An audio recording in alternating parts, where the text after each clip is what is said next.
Indian judiciary world की one of the largest judicial system है।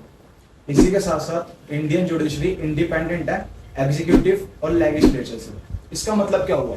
इसका मतलब ये है कि अगर इंडियन जुडिशरी को कोई भी फैसला लेना है तो विदाउट एनी फियर और विदाउट एनी पॉलिटिकल इंटरफेरेंस के ले सकती है। पर क्या इंडियन जुडिशरी अपना काम ठीक से कर भी रही है?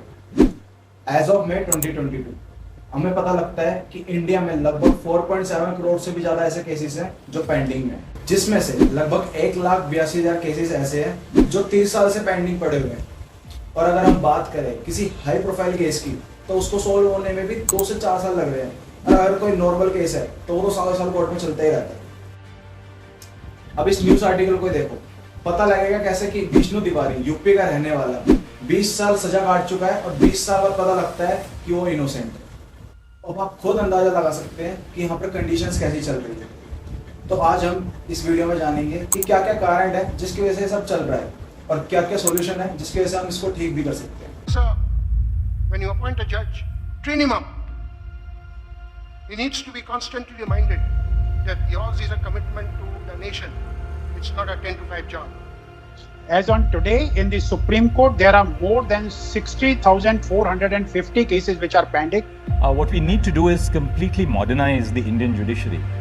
तब कैसे होगा? आज हम कह रहे हैं कि 6 करोड़ केसेस पेंडिंग है। क्या 15 साल पहले भी 6 करोड़ केस थे क्या? उससे 15 साल पहले भी इतने केस थे क्या? हमने जानबूझ के फाइलों को पाइल अप किया है। बहुत सारे ऐसे केसेस हैं जिन पे फैसले हो सकते थे लेकिन नहीं दिए गए। अब मुझे नहीं पता वो क्यों नहीं हो पाए। आप लोग कोर्ट में रहते हैं, आप ज्यादा जानते हैं। तो सबसे पहले हम नजर डालते हैं रिसेंटली पब्लिश हुई इंडियन जस्टिस रिपोर्ट पर। ये एक इनिशिएटिव है जिसमें कुछ और इंस्टीट्यूशन भी शामिल है, जिसमें से एक है सेंटर फॉर सोशल जस्टिस। ये रिपोर्ट 2019 में सबसे पहले पब्लिश हुई थी और रिसेंटली 2022 वाली रिपोर्ट पब्लिश हुई है। ये बेसिकली कंपेयर करता है हर छोटे और बड़े स्टेट्स को, और कंपेयर करने के लिए पैरामीटर रखता है। पहला पुलिस, दूसरा जुडिशरी, तीसरा होता है प्रिजन्स और चौथा होता है लीगल एड। ये देखता है कि इन सभी चारों पैरामीटर हर स्टेट में इनकी कंडीशन कैसी है और इनकी सर्विस कैसी है। ये रिपोर्ट हमें बताती है कि इंडिया में हर 4 में से एक पुलिस स्टेशन ऐसा है जिसके पास सिंगल सीसीटीवी कैमरा तक नहीं है, और हर 10 में से 3 पुलिस स्टेशन ऐसे हैं जिनके पास वुमेन हेल्प डेस्क नहीं है। इस रिपोर्ट में हर बड़े स्टेट की परफॉर्मेंस और उसकी जस्टिस डिलीवरी को देखते हुए कर्नाटक को रखा है टॉप पे और यूपी आता है इसमें बॉटम पे, और छोटे स्टेट्स की अगर हम बात करें तो सिक्किम आता है टॉप पे और गोवा आता है बॉटम में। यहाँ पर जो एक सबसे बड़ी प्रॉब्लम इंडियन जुडिशरी के साथ चल रही है वो है शॉर्टेज ऑफ जजेस। अगर हम हाई कोर्ट की बात करें तो इंडिया के पास हाई कोर्ट लेवल पर है 840 जजेस और लगभग 59 लाख केसेज है जो पेंडिंग में है। तो आप अनुमान लगा सकते हैं कि एक जज के पास लगभग यहाँ पर केसेज है 7,000, और यहाँ पर सुप्रीम कोर्ट में लगभग 70,000 से ज्यादा केसेज है जो पेंडिंग है। और अगर हम बात करें डिस्ट्रिक्ट कोर्ट या फिर सबऑर्डिनेट कोर्ट की तो वहाँ पर 4 करोड़ और 15 लाख से भी ज्यादा केसेज ऐसे जो पेंडिंग में है। तो आप सोच कर देख सकते हैं कि यहाँ पर जजेस के ऊपर कितना वर्क हो रहा है। इसी के साथ इंडिया में हाई वैकेंसीज चल रही है जो फिल नहीं हुई अब तक, चाहे वो डिस्ट्रिक्ट कोर्ट हो, चाहे वो सबऑर्डिनेट कोर्ट हो या फिर हाई कोर्ट। पर यहाँ पर एक सवाल आता है, क्या अगर हम नंबर ऑफ जजेस अपने कोर्ट्स में बढ़ा दें इतने सारे केसेस को देखते हुए तो क्या ये प्रॉब्लम सोल्व हो जाएगी? रिसेंटली सुप्रीम कोर्ट में PIL दर्ज हुई। इस PIL को दर्ज कराया गया था lawyer and BJP leader Ashwini Upadhyay ji के द्वारा। ये PIL का मतलब यही था कि जितने भी जजेस इस टाइम पर इंडिया में उन सबको डबल कर दिया जाए, पर सुप्रीम कोर्ट ने इस PIL को रिजेक्ट कर दिया। और जो हमारे current chief justice mister DY Chandrachud ji हैं, उन्होंने ये बोला कि नंबर ऑफ जजेस को बढ़ा करके या फिर उनको डबल करके इस प्रॉब्लम का सॉल्यूशन नहीं निकलेगा, बल्कि इंडिया को जरूरत है एक अच्छे लॉयर। एक और कारण यहाँ पर जाता है इंफ्रास्ट्रक्चर को, चाहे वो डिजिटल हो या फिर फिजिकल, जिसकी वजह से हमारे कोर्ट्स ओवरबर्डन होते जा रहे हैं और जिसकी वजह से जस्टिस डिले हो रहा है। यही सब कारण है जिसकी वजह से प्रिजन्स भी ओवरलोड होते जा रहे हैं, क्योंकि अंडर ट्रायल्स बढ़ते ही जा रहे हैं। अब तक हमने समझा कि क्या क्या चैलेंजेस और क्या क्या प्रॉब्लम्स चल रही हैं इंडियन जुडिशरी में। अब हम समझते हैं कि क्या क्या सॉल्यूशंस हो सकते हैं जिनसे ये सारी चीजें ठीक हो सकती है। तो सबसे पहला सॉल्यूशन यहाँ पर ये हो सकता है कि हम टेक्नोलॉजी का यूज करें और सारी चीजों को हम डिजिटली कर दें। इनफैक्ट ये चीज ऑलरेडी करी जा चुकी है।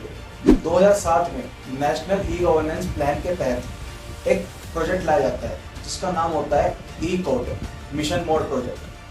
बेसिकली इस प्रोजेक्ट के तहत सारे बोर्ड को डिजिटलाइज करा गया।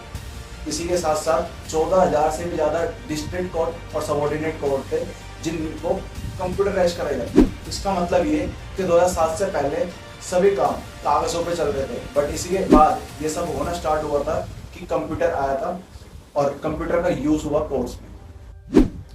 दूसरा, यहाँ पर एक ऐप भी लॉन्च करा गया था जिसका नाम है न्याय बंधु है। बेसिकली इस ऐप में कोई भी एप्लीकेंट पैरो बोनो लॉयर से जुड़ सकता है। पैरो बोनो लॉयर वो लॉयर होता है जो अपनी सर्विस किसी भी इंसान को फ्री ऑफ कॉस्ट देने को रेडी होता है। तो यहाँ पर इसका मतलब ये हुआ कि अगर कोई भी गांव देहात का रहने वाला बंदा है जो लॉयर की फीस अफोर्ड नहीं कर पाता, या फिर कोई ऐसा भी व्यक्ति है जो अफोर्ड नहीं कर पाता लॉयर की फीस, तो वो इस ऐप के द्वारा पैरो बोनो लॉयर से उनकी सर्विस ले सकता है। इसी के साथ यहाँ पर एक AI सॉफ्टवेयर भी डेवलप करा गया है जिसका नाम है सुवास। सुवास मतलब सुप्रीम कोर्ट विधिक अनुवाद सॉफ्टवेयर। जैसा कि आप सब जानते हैं कि सुप्रीम कोर्ट की ज्यादातर जजमेंट इंग्लिश में ही होती है, तो ये सॉफ्टवेयर उस इंग्लिश जजमेंट को 9 अदर लैंग्वेज में ट्रांसलेट करता है। इसके अलावा सुप्रीम कोर्ट की ई कमेटी ने एक प्रोजेक्ट लॉन्च करा था 2015 में जिसको हम जानते हैं NJDG के नाम से, नेशनल जुडिशियल डाटा ग्रिड के नाम से। बेसिकली NJDG यहाँ पर अपने पास डाटाबेस कलेक्ट करके रखता है डिस्ट्रिक्ट कोर्ट, सबऑर्डिनेट कोर्ट और हाई कोर्ट की जजमेंट और केसेस का। अब यहाँ पर इन सभी डिजिटलाइजेशन की वजह से हमें कुछ अच्छे रिजल्ट भी देखने को मिले, जैसे कि 1,90,00,000 केसेस ऐसे हैं जो डिस्ट्रिक्ट कोर्ट ने लॉकडाउन के समय यानी कि कोरोना के टाइम पे सुने।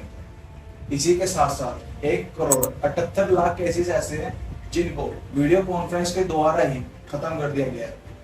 और यहाँ पर अगर मैं बताऊं NJDG के बारे में, तो उस पर लगभग 17 करोड़ से भी ज्यादा केसेस का डाटा ऑलरेडी आ चुका। अब अगर मैं यहाँ पर बात करूं अपनी राय की, तो यहाँ पर कुछ चीजें जो करी जा सकती है। सबसे पहला, यहाँ पर जजेस टू पॉपुलेशन रेशियो को बढ़ाया जा सकता है, जिससे जो जजेस पे वर्कलोड का प्रेशर है वो थोड़ा कम हो जाएगा।